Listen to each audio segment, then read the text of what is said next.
Good afternoon, everyone. My name is Brian Smith. Today I'd like to talk about the articles and videos I read and my mind map. But if you want to see the rest of my mind map, please feel free to view my Prezi presentation for more on that.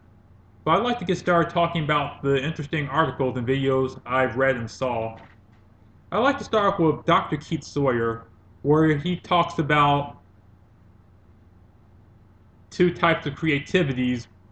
One is an individual approach, and the second being the social cultural approach.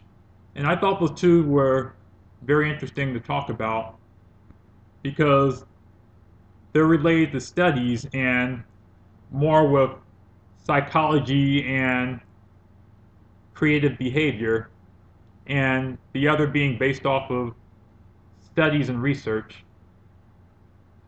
And another interesting person I read was Dr. Wendy Stevens, where she talks about why teachers don't use creativity in the classrooms, where she says that teachers are hesitant to use a little creativity because they feel constrained by time. Teachers should teach their students how to be creative when composing music or playing music, because that will help build the students' self-esteem and motivate them as well.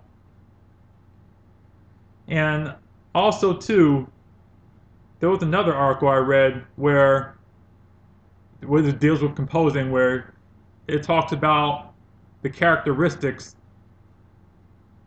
in being a creative composer for students that they will use.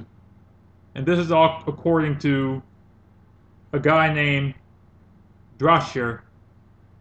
He points out four things: one being the color, second being character, third being memories, and the fourth one being nature.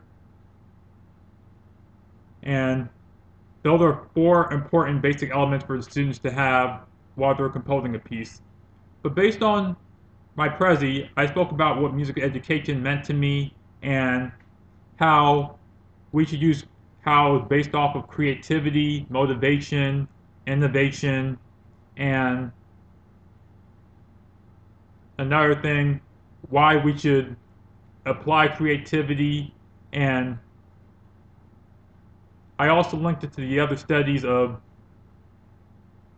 Dr. Wendy Stevens and Dr. Drascher and Dr. Sawyer.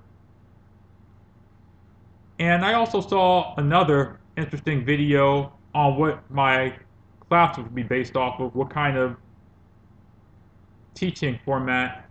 With one of the videos, I think I saw an interesting video with creative composing by a computer. One of the programs reminded me of a game which used to be for Super Nintendo, Mario Paint, where you could compose music.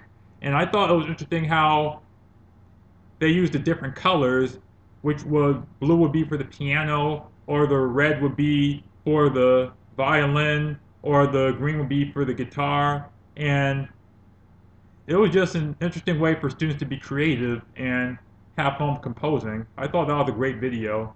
I'll probably base my teaching off of that and get students to use those kind of applications. But for more on my brainstorming and thoughts of music education, please log on to my Prezi link and you can see more. Thank you, everyone, and have a great day.